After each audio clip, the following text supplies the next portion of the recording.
नाज़रीन, इस वक्त वीडियो लिंक पर हमारे साथ लाहौर से मौजूद है पंजाब पुलिस के साबिका डीएसपी अज़ीज़ुल्लाह खान, जिनका शुमार जो है इस वक्त लाहौर के नामवर वकला में भी होता है। जनाब अज़ीज़ुल्लाह खान साहब, हम आपको वेलकम करते हैं अपने प्रोग्राम द अवामी शो में। शुक्रिया दवामी साहब, बड़ी बड़ी मेहरबानी आपकी, नवाजिश है, आप याद करते हैं मुझे, और मुझे खुद दिली खुशी होती है आपके साथ प्रोग्राम करके, क्योंकि आप हक और सच की बात करते हैं जो मैं करता हूँ। अज़ीज़ुल्लाह खान, आप जो है वो असल में जो है वो हकाइक पर आपकी गुफ्तगू होती है, और वो भी तल्ख और ज़मीनी हकाइक से मुताबिक जो वाक़यात या मामलात रखते हैं, उस पर जो है वो आप खुलकर जो है वो बात करते हैं। इसलिए जो है मैं आपको बार बार ज़हमत देता हूँ, महज़ इसलिए कि मेरे व्यूअर्स जो है वो आपको देखना और सुनना चाहते हैं, इसलिए कि वो आप उनकी दिल की एक तरीके से तर्जुमानी कर रहे हैं। वो पुलिस फ़ोर्स मेरे कर वो सब कुछ नहीं कह सकते हैं, जो कि आप कहकर जो है वो उनकी दिल की भड़ास या उनकी एक तरीके से आप तर्जुमानी करते हैं। अक्सर ये कहा जाता है कि माशरे में जो है हमारी जो पुलिस है, उससे बड़ा बदमाश यानी कि उससे बड़ा कोई गुंडा नहीं है। अब मुझे इस पर जो है यकीन है और नहीं भी है।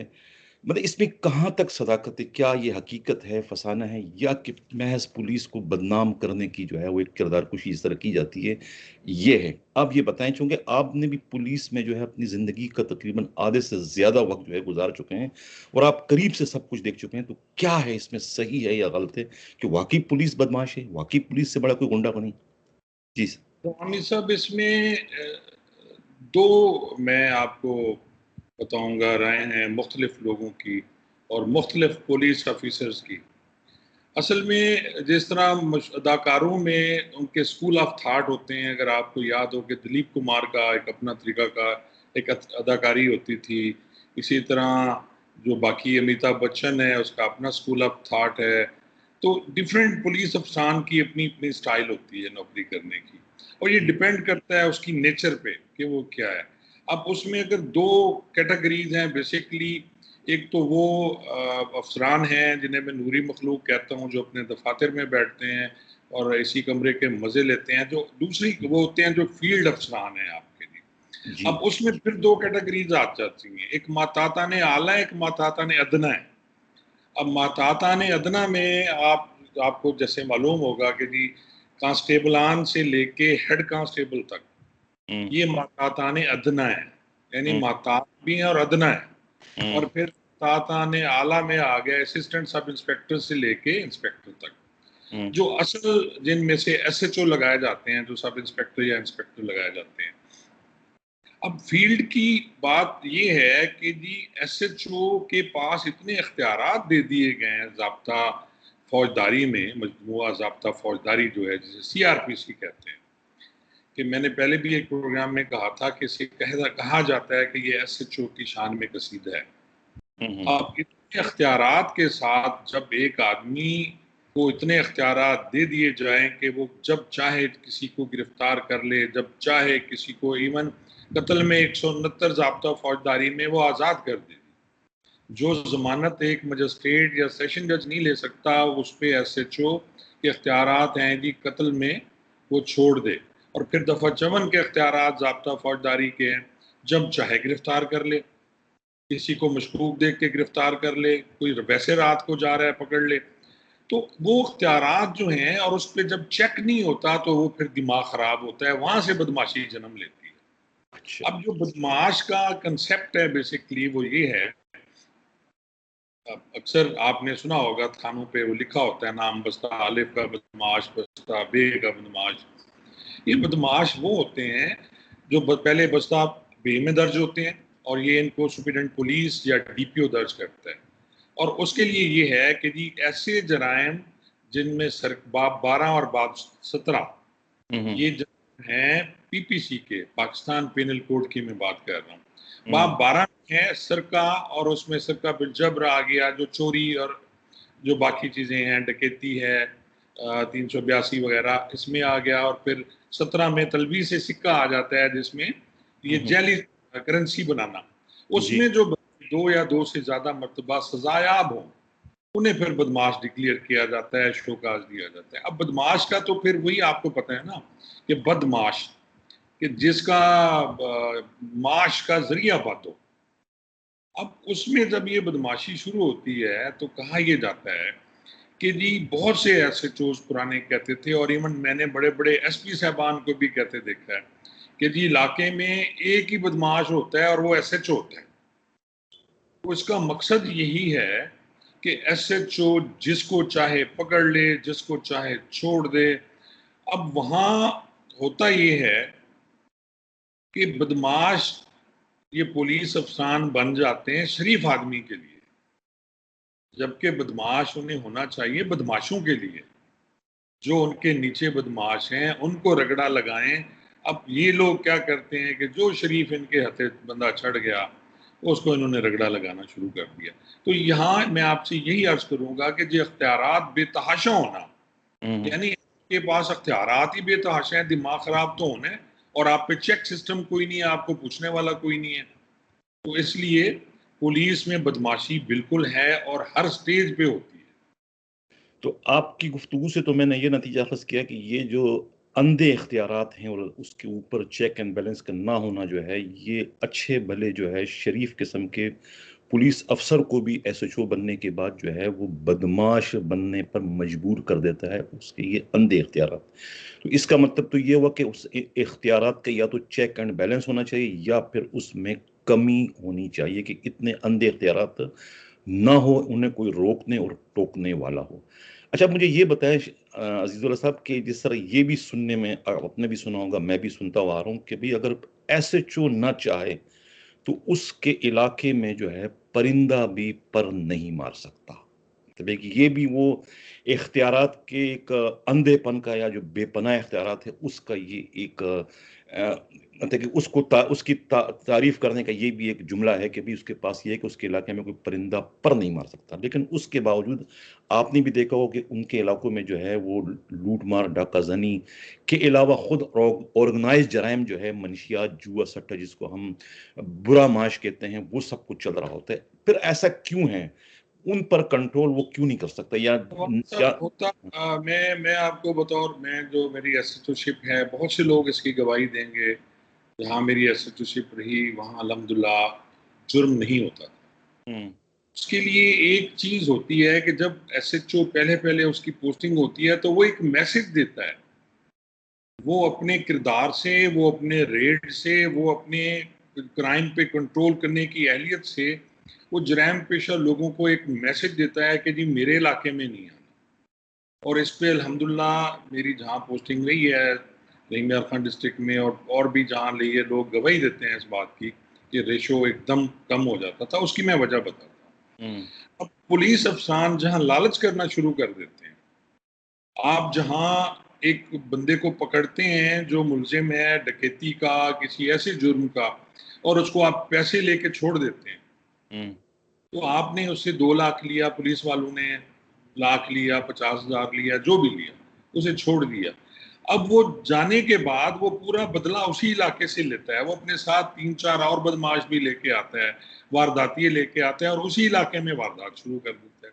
हुँ, उसे जब ये पता हो कि जी मैंने वारदात करनी है और मैंने छूट जाना है, हुँ, के लिए तो वो ज़रख़ेज़ ज़मीन है जी, दुबई है उसके लिए, कमाई का वो इलाका है। जी, फिर दूसरी बात जो जो जो आपने की कि जी जहाँ पुलिस वाले प्रोस्टिट्यूशन से पैसा लेना शुरू कर देते हैं, पुलिस वाले जुए के अड्डू से पैसा लेना शुरू कर देते हैं, पुलिस वाले भत्ता लेना शुरू कर देते हैं, तो वो जो एक एसएचओ का कंट्रोल है वो ख़त्म हो जाता है। मैं अब भी कहता हूँ कि अगर एसएचओ आज तगड़ा है, हुँ, हुँ, एसएचओ वाक़ई क्राइम के खिलाफ तगड़ा है, गरीबों और शुरफ़ा के लिए नहीं कि बदमाश हो, वो उनके उन बदमाशों के लिए तगड़ा है, तो वाक़ई नहीं हो सकता। लेकिन इसमें भी अभी वो पुराने ज़माने की बातें और नए ज़माने की बात में थोड़ा-सा डिफ़रेंस है। पहले ये होता था कि इतने वसाइल नहीं होते थे। आप देखें, सवारियाँ नहीं होती थीं, गाड़ियाँ नहीं होती थीं, कारें नहीं होती थीं, मोटरसाइकिल नहीं होते थे। उसी इलाके के चोर उसी तरह वही वारदातें करते थे। और सबसे बड़ी बात ये है कि एक क्रिमिनल का आप ये देखें उसकी साइकी है। क्रिमिनल जो है वो जो मोटरसाइकिल चोरी करता है वो मोटरसाइकिल चोरी करेगा, जी, जो नकब लगाता है वो नकब लगाएगा, जो मवेशी चोरी करता है वो मवेशी चोरी करेगा। लेकिन जी अब वक्त बदलने के साथ साथ साइबर क्राइम और डिफरेंट जो शुरू हो गए हैं वारदात, वो बाहर से लोग आ जाते हैं। आप ये देखें कि सवारियां तेज हो गई, गाड़ियां किराए पे ली जाती हैं, बसों में सफर होता है। और कई दफा ऐसा होता था कि फैसलाबाद से एक बस में जो रात को बंदे शाम को बैठे हैं, रात को वो सादकाबाद उतरे हैं, उन्होंने वारदात सुबह सुबह की और वापसी बस पे बैठ के निकल गए हैं। तो वहां ये बात आजकल नहीं की जा सकती, लेकिन फिर भी इसका मैं समझता हूं कि क्रिमिनल्स को पता होता है कि अगर उसने हमें पकड़ लिया एसएचओ ने, वो हमें माफ नहीं करेगा। तो जब माफी का खाना नहीं होता तो फिर वारदात नहीं। अजीज खान साहब, इसका मतलब ये हुआ कि अगर एसएचओ के लिए इतना ही कह देना काफी है कि भाई उसके इलाके में जुर्म नहीं चलना चाहिए, एक मैसेज कन्वे कर दे, तो उसके बाद अगर कोई क्रिमिनल उनके इलाके में कोई ऑर्गेनाइज जराइम करता है या कोई चीज़ें जब्ती की वारदात करता है, वो अपने रिस्क पर करेगा कि यार मैं ये कर तो रहा हूँ लेकिन मेरे को उस मतलब बिल्कुल अपनी ऐसे, या मौत उसको नजर आती है, तो वो बिल्कुल रेशो। आपकी, हाँ जी जी। बिल्कुल सही। तो रेशो उसका बिल्कुल कम हो जाता है। फिर अच्छा। डेफिनेटली कम होती है जी वारदात की, ग्राफ नीचे आएगा ना। उसे पता है कि ये एसएचओ, फिर वो दूसरों के इलाके में, किसी दूसरे एसएचओ के इलाके में जो माठा है या जो करप्शन करता है, पैसे ले लेता है, तो फिर उसके इलाके में शुरू कर देंगे। और इन चीजों का देखें ना, जुआ का, शराब का अड्डा, जुए का अड्डा, प्रोस्टिट्यूशन का अड्डा, जब हराम की कमाई आती है तो फिर इन्हीं जगहों पे खर्च होती है ना। जो जब डकैती करेगा वो जुआ खेलेगा, वो प्रोस्टिट्यूशन के पास, प्रोस्टिट्यूट्स के पास जाएगा, वो ये सारी हरकतें करेगा, वो शराब पिएगा, तो वो डेफिनेटली उसी इलाके में जाएगा। अजीज खान साहब, फिर तो ये असल बात जो आप कह रहे हैं, जो हम मैं भी चाह रहा हूँ कि ऐसा एसएचओ आए कि जो कि ये जराइम और ये सब कुछ खत्म कर दे और खुद जो है इलाके के बदमाशों के लिए सबसे बड़ा बदमाश खुद बन जाए, तो फिर तो बात सही है। लेकिन अब ऐसा करने के लिए तो मेरिट का होना जरूरी है। अब मुझे ये बताएं कि एक पुलिस अफसर जो एसएचओ बनता है, वो एसएचओ लगने के लिए उसे अप्रोच भी चाहिए, सब कुछ के अलावा उसे पैसा भी चाहिए। लेकिन जो पुलिस वाला जो है 10 या 20 लाख रुपया रिश्वत देकर जो है अगर एसएचओ थाने का लगता है, तो उससे आप, मैं या कोई और कैसे ये तवक्का रख सकता है कि भाई वो जाके अपने इलाके में जो है जुए सट्टे मनशियात या ये दूसरे कारोबार जो है बंद करवा देगा? वो कैसे करेगा जब वो पैसा देकर आया है कि बिजनेस बन गया पुलिस में, पोस्टिंग के लिए इन्वेस्टमेंट करो, उसके बाद जितने आपने इन्वेस्ट किए उससे आप डबल ट्रिपल कमाएं आप। तो ये आप इसको नहीं समझते और कि इसका खात्मा होना जरूरी है? मैं बड़ी खुली बात करूंगा। एसएचओ पहले ये होता था, मैं कहता था जी एसएचओ बाई बर्थ होता है, यानी वो लगता है कि एसएचओ है, एसएचओ बनाए नहीं जाते। फिर जब इन्होंने रैंक वाइज जो है वो एसएचओ ऐसे लगाया जिनका तजर्बा कम था, उन्हें सही सूझबूझ नहीं थी, तो उसकी वजह से सारे मसाइल हुए। फिर वो पैसे दे के लगना शुरू हो गए। अब पैसे कुछ तो डायरेक्ट डीपीओ साहबान को या अफसरान को देते हैं, कुछ वो हैं जो सियासतदान को पैसे देते हैं। मैंने ऐसे भी ऐसे जो लगते देखे जो अपने इलाके के एमपीओ को 2-2, 3-3 लाख, 5-5 लाख दे के फिर महाना उनकी होती थी और वो एसएचओ। तो उन्होंने तो पैसे कमाने हैं ना। देखें, अभी मैं आपको सरगोदा जिले की बात बता रहा हूँ, इस वक्त बहुत मशहूर है कि वहाँ का डीपीओ 10 लाख से कम नहीं लेता, और वहाँ मोस्टली लोग एसएचओ भाग गए हैं। सरगोदा में एसएचओ लगने को तैयार कोई नहीं है, क्योंकि वो इतने पैसे भर नहीं सकते, वो रिटायरमेंट पे बैठे हुए हैं। एक एसएसपी अभी जो डीपीओ है, खुद को एक बहुत बड़े इदारे के सरबराह के रिश्तेदार वो कहते हैं जी मैं उनका रिश्तेदार हूँ और मुझे पूछने वाला कोई नहीं है। कल भी मुझे कॉल्स आई सरगोदा से, उन्होंने कहा जी पैसे दे के लग रहे हैं और कमा रहे हैं। इसी तरह कोर्ट मोमिन में एसएचओ के लगने को तैयार नहीं है, क्योंकि इतने पैसे नहीं है किसी के पास वो एसएचओ लग सके। और वहाँ भत्ता चल रहा है। कोर्ट मोमिन के इलाकों की बड़ी चीखों पुकार थी। एक हुजन जगह है कोर्ट मोमिन में, मेरी भी वहाँ पोस्टिंग रही है बतौर डीएसपी। तो वहाँ एक हिंजरा है जी, वो बाहर बैठा है कहीं, वो भत्ता ले रहा है और जो भत्ता नहीं देता उसके घर पे फायरिंग होती है। तो वहाँ डीपीओ साहब ने उन लोगों के खिलाफ पर्चा दे दिया जो गए एहतजाज करने के लिए, तो उनके खिलाफ पर्चा हो गया। बात फिर वहीं आ जाती है कि जी पैसे दे के जो लगेगा, तो उसने तो पैसे अवाम से निकालने हैं ना, और तो कोई जरिया नहीं है। या फिर वो बदमाशों को कहेगा वारदातें करो, लूटो और मुझे दो। अच्छा अजीज खान साहब, ये बताएं कि आप अब कह चुके हैं कि आप डीएसपी भी रह चुके हैं, ठीक है ना। एसडीपीओ मतलब जो सब डिवीजन ऑफिसर कहलाता है, जिसके सब डिवीजन में जो है एक से ज्यादा थाने होते हैं। तो अब अगर आप कहीं पर एसडीपीओ हैं और आपके अंडर में किसी एक थाने का एसएचओ ऐसा है कि जो पैसा देकर आया और उसके इलाके में ऑर्गेनाइज जराइम बहुत ज्यादा चल रहे हैं, दूसरा चीजें झपटी की वारदात हुई, तो ऐसा डीएसपी आपका क्या किरदार है? क्या आपके होते हुए आपके रवानी साहब, ये इंतहाई मुश्किल सवाल आपने कर दिया है, क्योंकि डीएसपी के पास कोई इख्तियारात नहीं है। जो एसएचओ लगता है वो डायरेक्ट डीपीओ लगाता है।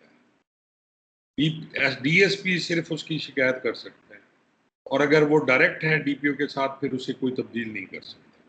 वो चाहे वो लूट करे, मार करे।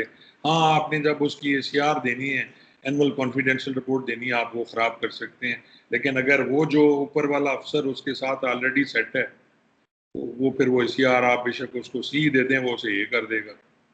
बात वहीं आ जाती है कि डीपीओ सारे जिले के इख्तियारात दो लोगों के पास होते हैं दवामी साहब। एक डीपीओ जो स्याह करे, सफेद करे, और उसके नीचे एसएचओ। बाकी तमाम लोग फजूल हैं, चाहे वो डीएसपी हो तो चाहे वो कोई एसपी हो। आप डीएसपी रह चुके हैं, एसडीपीओ रह चुके हैं, तो इसका आपका मतलब ये है कि अगर आप किसी थाने के इलाके में जुआ सट्टा मंशियात चल रहा है तो आप वहां पर बराह रास्त जो है कोई छापा मारने के मजाज नहीं है, ये आप कहना नहीं, चाह रहे वो उसमें उसमें ये है कि जी डीएसपी अगर चाहे तो वो अपनी टीम के साथ किसी दूसरे थाने के एसएचओ से रेड करा सकता है। वो खुद भी रेड कर सकता है।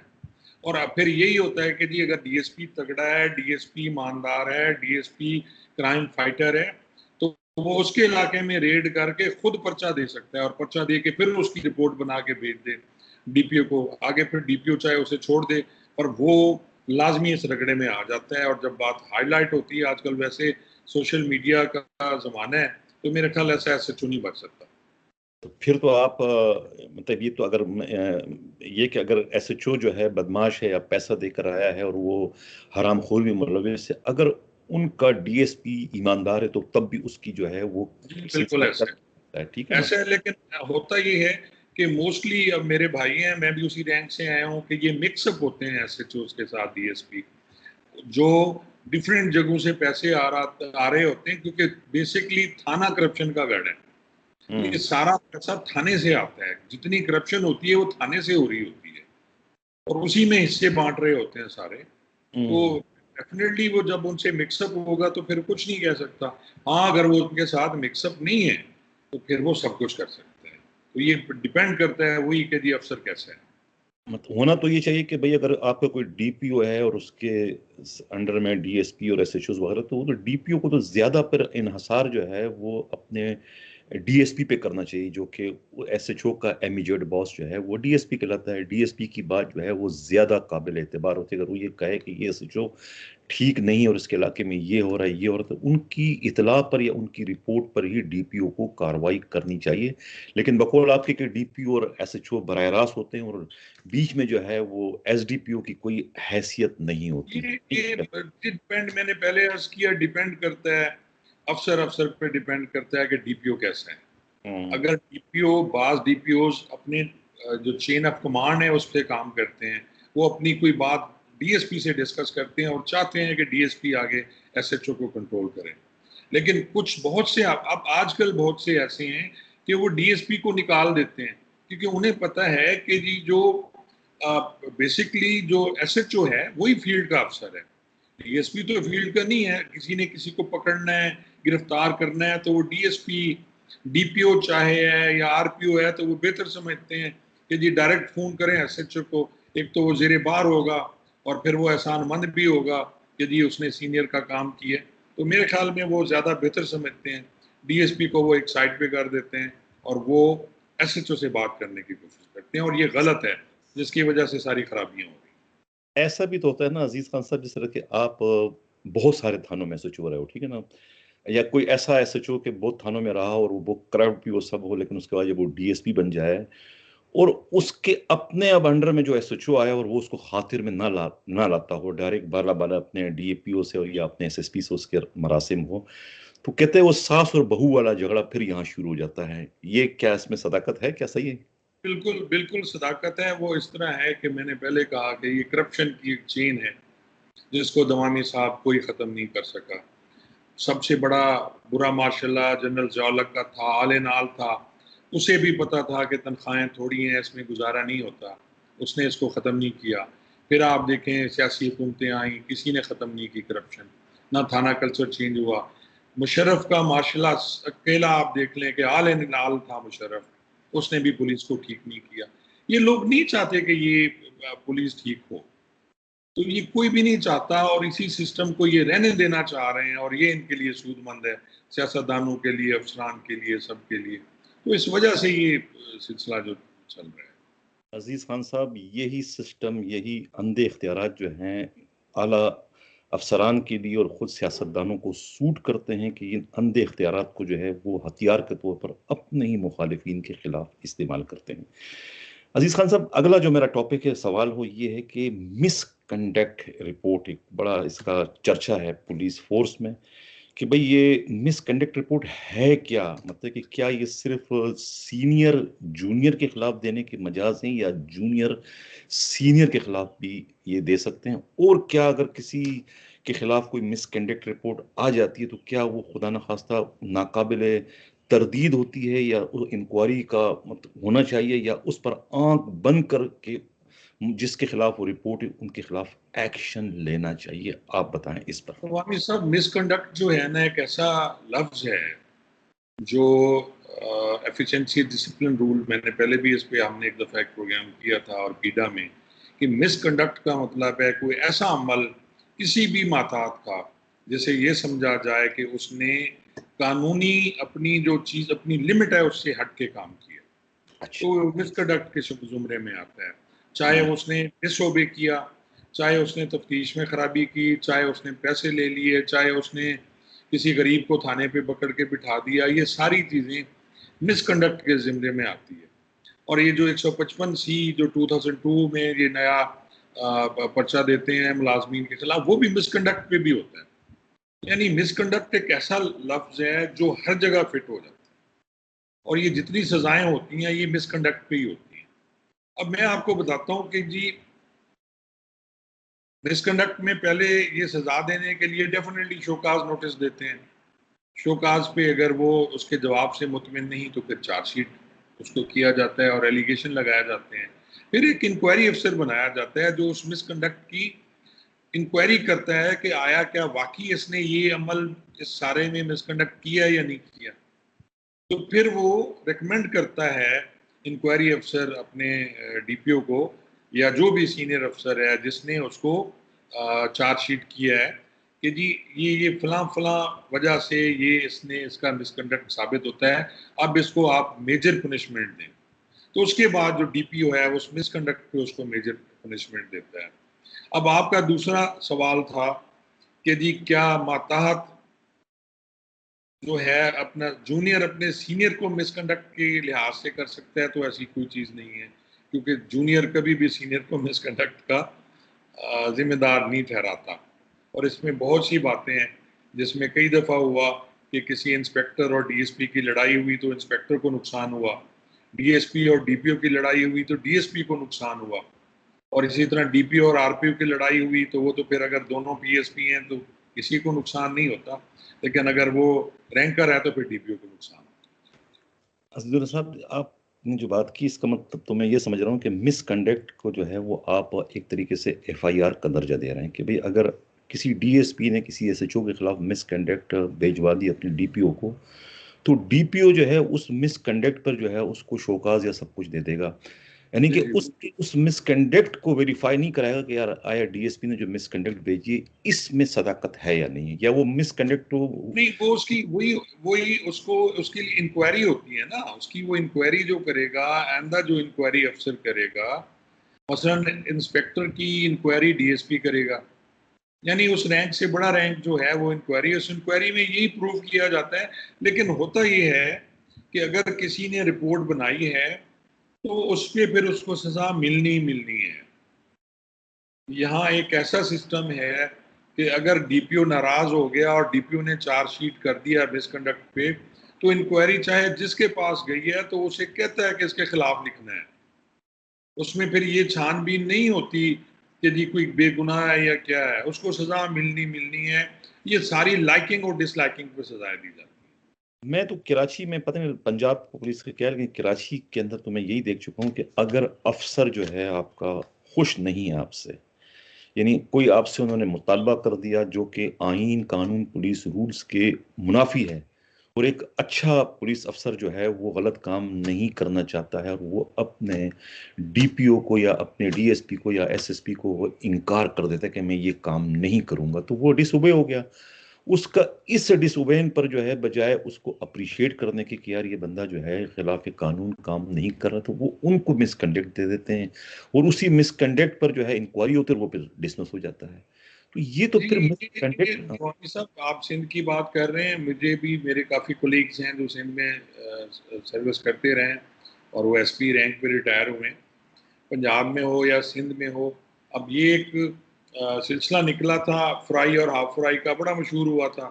कुछ हुआ कि जी हाफ फ्राई कर दें, मतलब टांगे तोड़ दें और फ्राई में मार दें। फिर 9C के पर्चे देने शुरू किए। अभी भी पंजाब में ये बहुत हो रहा है कि जी एसएचओज को और इंचार्ज चौकी को कहा जाता है कि जी 9C के पर्चे दें। अब 9C का मतलब है कि ऐसी मंशियात जिसकी क्वांटिटी जो है वो 1000 ग्राम से ज़्यादा है और उसकी सजाए मौत है। अब किसी पे चर्स, अफ्यूम या कोई इस टाइप की चीज़ डाल दी जाती है और वो अपनी जेब से लेके डाल रहे होते हैं, तो यहाँ बहुत से पुलिस अफसरान परेशान हैं। पिछले दिनों मुझे कॉल आई, मैं ज़िला झंग से, एक पर्चा दिलवाया डीपीओ ने और उसके बाद उसे पता था कि मैंने झूठा पर्चा करवाया है, लेकिन जब बात आई इंक्वायरी उसकी हो गई एसएचओ की, तो उस बेचारे को डिसमिस कर दिया गया, उसी डीपीओ ने डिसमिस कर दिया। अब देखे ना, खुद ही कह के गलत काम और फिर ना प्रोटेक्ट भी नहीं कर सकते। और बहुत से ही यहाँ हो रहे हैं, झूठे पर्चे हो रहे हैं, मंशियात के झूठे पर्चे हो रहे हैं, तो ये गलत है। और अगर कोई इनकार कर दे तो फिर वही आप वाली बात है कि वो मिसकंडक्ट है। हालांकि कहा यह जाता है कि आपने अपने सीनियर का इलीगल काम नहीं मानना, इलीगल हुक्म नहीं मानना। अगर आपको वो गैर कानूनी कोई हुक्म देता है जो ज़ाब्ता के खिलाफ है, जो कानून के खिलाफ है, जो पुलिस रूल्स के खिलाफ है, तो आप उसका हुक्म ना माने, उसे कहें रिफ्यूज करें। लेकिन यहाँ किसी में ऐसी जरूरत नहीं है। मैं कहता हूँ पूरे पाकिस्तान में कि कोई उसको उसका डीपीओ कह दे कि ये तूने करना है, इवन चाहे वो जाली इनकाउंटर भी है, तो उसने करना ही करना है। शेख साहब, अजीजुल्लाह साहब, बात असल में ये है कि कानून का जानना बहुत ज़रूरी है। मैंने कराची में बहुत सारे पुलिस अफसरों को देखा है कि जो अफसरान के गलत अहकामात नहीं मानते हैं, मिसकंडक्ट भी हो जाती है और डिसमिस भी हो जाती है, लेकिन इस सारे मामले में जो अगर कानून आप जानते हैं कि भाई आपका क्या पावर है, क्या राइट है, और आपके डीपीओ का और एसएसपी का क्या पावर है, आपको मिसकंडक्ट उन्होंने दे दिया, लेकिन आपके पास थाने में एक बड़ी पावरफुल एक ऐसा डॉक्यूमेंट है जिसको स्टेशन डायरी कहा जाता है। यहाँ में देखा वो स्टेशन डायरी में लंबी चौड़ी एंट्री कर देते हैं अपने ही डीपीओ के खिलाफ, अपनी एसएसपी के खिलाफ, अपने डीएसपी के खिलाफ कि भाई उन्होंने मुझे ये गलत हुक्म दिया, ये किया और ये मुझे फलाना दिया और मैंने नहीं माना, तो मुझे जो है ये शोकाज और ये अब वो एक ऐसा एविडेंस बन जाता है कि जिसको वो किसी भी जगह जो है वो इस्तेमाल कर सकता है। और यहाँ सिंध में, कराची में पुलिस वालों ने जो है वो इस्तेमाल कर, उनको उससे बेनिफिट हुआ और वो बहाल होके आ गए, सुरखरू होके आ गए। तो मेरा कहने का मकसद ये कि अगर मातहत जो है वो कानून जानता हो और अपने राइट से उसको वाकफियत हो, तो वो कर सकता है, वो इनको नट डाल सकता है। आप बिल्कुल सही फरमा रहे हैं। सिंध में शायद ऐसा होता है, लेकिन पुलिस रूल्स इसकी इजाज़त नहीं देता कि जी मातात जो है वो बाउंड है कि अपने सीनियर के खिलाफ रपट नहीं लिखेगा। और जिसने अपने सीनियर के खिलाफ रपट लिखी है, जो रोजनामचे में आप फरमा रहे हैं, उस पर उसे सजा मिली है। ये मैं आपको बिल्कुल सही अर्ज कर रहा हूँ कि जी अगर जूनियर किसी सीनियर के खिलाफ रपट लिख देता है तो उसको रगड़ा लगता है बेचारे को, कुछ को माफी नहीं करता। और हाँ, कोर्ट वाइज अगर उसको फायदा, जब वो डिसमिस हो जाएगा तो किसी ऐसी स्टेज पे जब वो सर्विस ट्रिब्यूनल में चला जाता है या किसी हायर अथॉरिटी को जो कोर्ट में जाता है, पुलिस अथॉरिटीज की मैं बात नहीं कर रहा, अदालत से उसे रिलीफ इसका जरूर मिलता है कि जी मैंने फलां टाइम ये रपट लिखी थी, और अगर उसने वो कॉपी करके रख ली, अपने पास सेव कर ली, तो वरना यहाँ अपने सीनियर के खिलाफ रपट लिखना जुर्म समझा जाता है। अजीज साहब, ये बताएं मुझे कि स्टेशन डायरी जो है वो तो ज़ाहिर है कि किसी की प्रॉपर्टी नहीं है, वो तो थाने की, सरकार की प्रॉपर्टी, ठीक है ना? ज़ाहिर है कि उसमें आमद रवानगी तो नहीं होती, सब वाक़यात लिखे जाते हैं, स्टेशन डायरी रोकी जाती है, टाइम को रोका जाता है, आपको भी पता है प्रैक्टिकली तो यही होता है। अब आप एक तरफ ये कह रहे हैं कि भई कि मातहत को जो है वो गलत हुक्म मानने से मना किया गया है कि आप अपने किसी बड़े अफ़सर का जो है वो गलत हुक्म नहीं मानेंगे। पुलिस फ़ोर्स एक डिसिप्लिन फ़ोर्स है।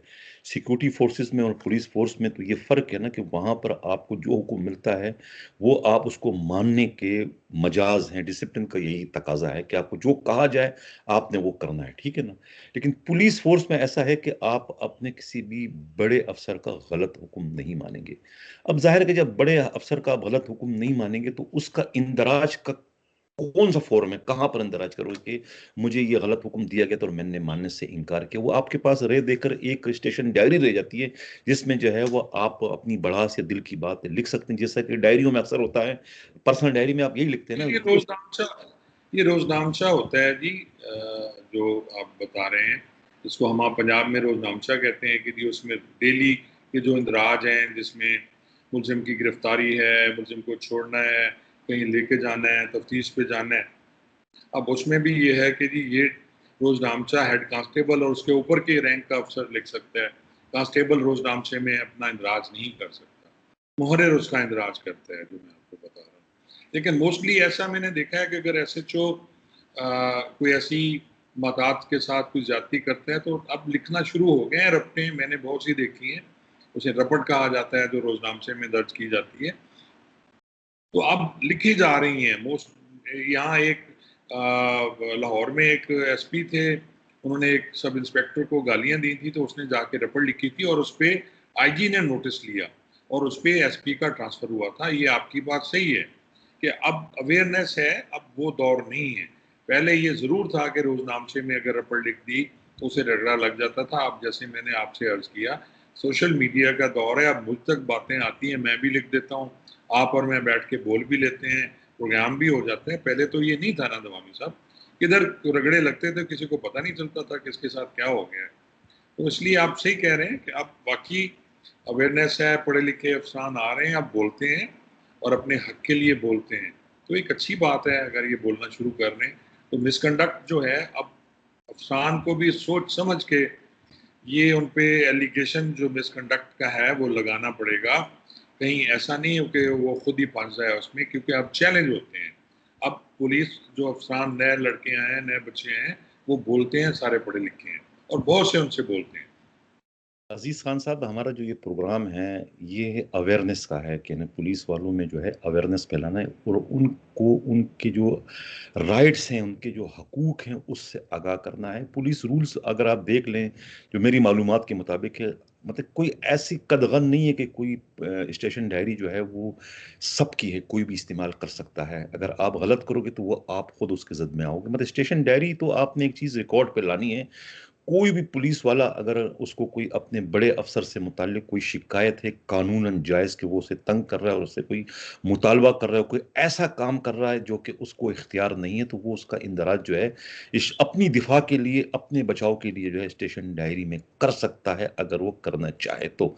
मतलब ये है, तो ये हमारा प्रोग्राम जो है ये लेकिन अवेयरनेस की तरफ इसमें देना। इसमें इसमें कहा ये जाता है कि जी आप अपने सीनियर, जो उससे एक सीनियर रैंक, मसलन अगर डीपीओ या डीएसपी ज्यादती कर रहा है तो वो कहते हैं जी आप, आपने जो पहला फॉरम है आपका डीपीओ, उसके पास आपने शिकायत क्यों नहीं की, तो आप एक रिटर्न दरखास्त लिख के उसे दें। इसी तरह वो, क्योंकि डेली डायरी फिर क्योंकि पब्लिक हो जाती है तो उसमें एम्बेरसमेंट होती है। हुँ। बहुत सी नकल जो है किसी अफसर के खिलाफ लिखी गई तो वो सोशल मीडिया पे यूं वायरल हो जाती है। जी, तो जी, फिर जी। वो कहते हैं जी कि आप लिख के, जो आपका सीनियर अफसर है पहले उसके पास जाएं, अगर वो नहीं मानता उसको करता तो फिर उसके ऊपर जो सीनियर है आप उससे शिकायत करें। तो एक तरीकाकार वजह कर दिया गया है डिसिप्लिन फोर्स की तरह, यदि इसको आप स्टेप बाय स्टेप उसकी शिकायत करें। क्योंकि रोजनामचे में लिखने से, क्योंकि रोजनामचे में गलत एंट्री की सजा भी डिसमिसल है। कि कोई रोजनामचा में, जिसे आप डेली डायरी कह रहे हैं, कोई रपट गलत एंट्री करेगा तो उसकी सजा डिसमिसल है। तो अगर उसकी वो लिखी हुई शिकायत गलत साबित हो जाती है तो वो उस पर डिसमिस भी हो सकता है ना। और उसकी इंक्वायरी तो फिर उन्होंने करनी है जो ऊपर बैठे हुए हैं, और वो इंक्वायरी अफसर लिख देता है जी इसने गलत रपट लिखी है, तो फिर वो बेचारा गया जी। वो ये दो धारी तलवार है आपकी रिपोर्ट जो आप फरमा रहे हैं, ये दोनों तरफ जा सकती है।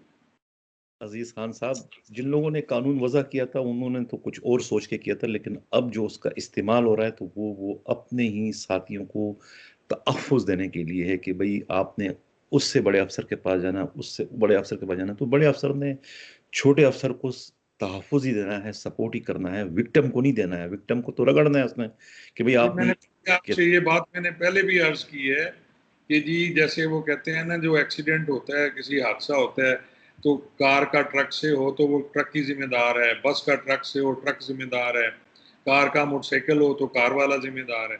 तो ये इसी तरह ही तो छोटा मोहताज जो है वो हर खराबी का जिम्मेदार है, रगड़ा उसी को लगना है और उन मतलब सबको मार देते हैं। छुरी खरबूजे पे गिरे या खरबूजा छुरी पे गिरे, जी कटना बिल्कुल, खरबूजे नहीं है, ये कहना चाह रहे हैं आप। वो उसी मोहताज ने बेचारे ने कटना है जो है, और रगड़ा उसी को मिलना है।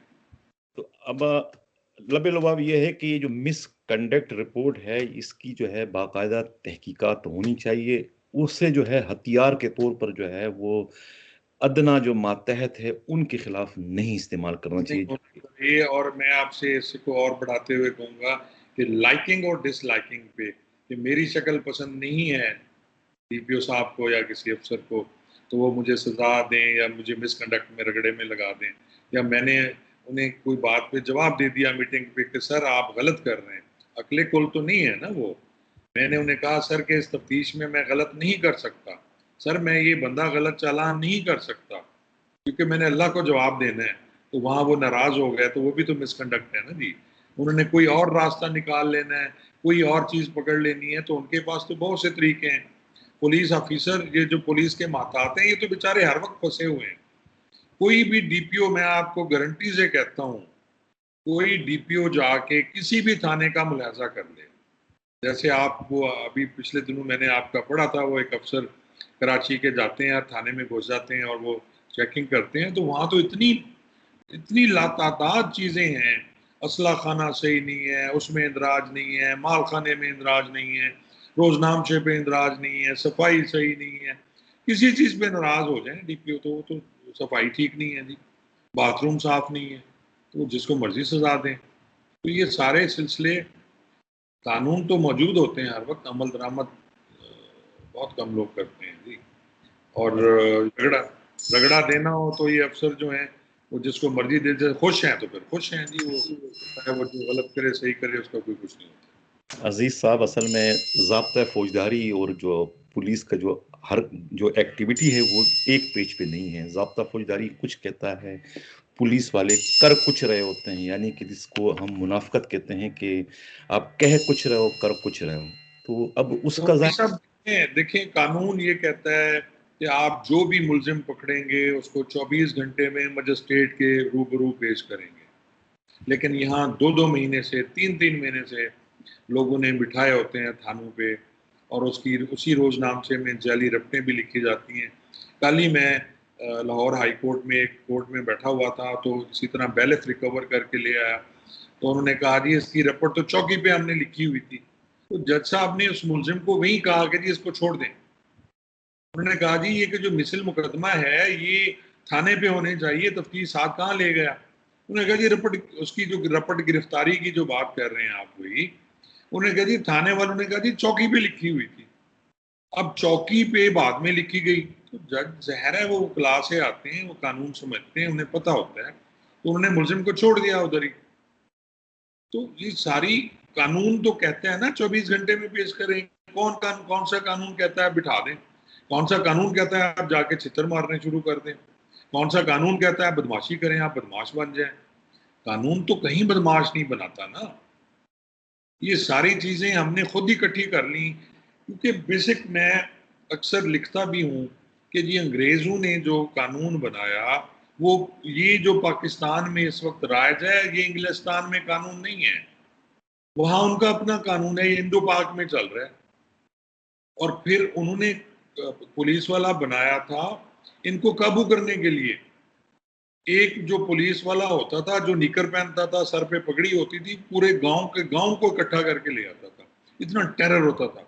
और ये टेरर उसी वक्त से चल रहा है, ये बदमाश उसी वक्त से चल रहा है। ये एसएचओ और थाने की शक्ल कुबत, आप पुराने थानों की बिल्डिंग्स अगर आपने देखी हैं तो आपको नहीं लगता कुबत खाना है वो? दूर से देख के फिर उसका कलर सुर्ख कराया जाता था ताकि दूर से डर लगे, थाने को देख के डर लगे, और एसएचओ दूर से बैठा हो तो लगे जी इसने बंदा खा जाना है। पुलिस शिकायत लेके लोग नहीं जाते डर के, हमारे थाने पे जाना पसंद कोई नहीं करता। और ये खौफ ये खत्म आज तक नहीं करा सके। पुलिस रिफॉर्म्स की बातें बड़ी की गई, हर हर दौर में की गई, तो खत्म तो कुछ भी नहीं हुआ ना जी। तो उसकी वजह में जो मैं आपको अर्ज करूं, बेसिक ट्रेनिंग पुलिस की जो है, बेसिक ट्रेनिंग उसको बेहतर करें। ये अच्छे पुलिस वाले अच्छे इंसान वहां से ट्रेन करके भेजें, ना कि उनको सिखाया ही जाए वहां से। जब उनके साथ ट्रेनिंग सेंटर में जाती हों, जब ट्रेनिंग सेंटर के पैसे इनके अफसरान खा जाएं, इनके प्रिंसिपल खा जाएं, इनके एडिशनल आईजी खा जाएं, और वहां उनको ट्रेनिंग के नाम पे उनसे उनको जलील किया जाएगा, तो बाहर आके उन्होंने पब्लिक को जलील करना है। फिर तनख्वाहें आप देख लें, तनख्वाहें बड़ी कहते हैं जी बढ़ गई। आप इतनी तनख्वाह में गुजारा करके देखें, 24 घंटे का मुलाजिम इतनी तनख्वाह में गुजारा करेगा? तो फिर वो नवामी साहब बदमाशी करेगा, वो लोगों की जेब से पैसे निकालेगा, वो सड़क पे खड़ा होकर पैसे निकालेगा। अगर एक गरीब आदमी एक पिस्टल लेके सड़क पे खड़ा होकर कि मोटरसाइकिल लूट ले, किसी से पैसे मांग ले, उसको इनकाउंटर करके मार दिया जाता है। पुलिस वाले सड़कों पे खड़े होकर सरेआम पैसे ले रहे होते हैं, आप गुजरे, ट्रैफिक वाले ले रहे हैं, पुलिस वाले ले रहे हैं, सड़कों पे दीदा दानिस्ता ले रहे हैं, मोटरसाइकिल पे खड़े हुए जेब में पैसे डाल रहे हैं। तो ये भी तो डकैती है ना सर। जैसे वो डकैती है, ये भी तो फिर लीगल डकैती इन्होंने कर दी है। प्रोग्राम की इब्तिदा जो है वो पुलिस सबसे बड़ा बदमाश जो कहा था वो यही तो है। यही जी, तो इसको सबसे बड़ा बदमाश और सबसे बड़ा गुंडा साबित करती है कि ना उन्हें कोई रोकने वाला है, ना कोई टोकने वाला है। आप उसका कानून कुछ कर ही नहीं सकते। आप उसको सजा देंगे उसको, अच्छा फिर एक स्टेज ऐसी आ जाती है कि ये डीठ हो जाते हैं। हम्म, इनको ये डीठ हो गए, इनको क्या पनिशमेंट देंगे जी? इनको संछोड़ दे दें, इनकी सर्विस फॉर फ्यूचर कर लें, इनकी तनख्वाह काट लें। एक ही सजा से पुलिस वाला डरता है, इसका रैंक ना उतरे, बस। इसके अलावा ये किसी चीज से नहीं डरता। तो ये लूटमार बची हुई है, मांगी जा रहे हैं। डायरेक्ट आप चले जाएं किसी थाने पे, वो कहेंगे जी पैसे दे तो हम चलते हैं। ठीक है। ठीक है अजीज खान साहब, बहुत शुक्रिया। बहुत शुक्रिया, आज तक के लिए इतना ही। फिर इंशाल्लाह मिलेंगे आपसे थैंक यू सो अगले मच। सवाल। बहुत थैंक यू शुक्रिया। So much. Thank thank you. You. अल्लाह अल्लाह हाफ़िज़। अल्लाह हाफ़िज़।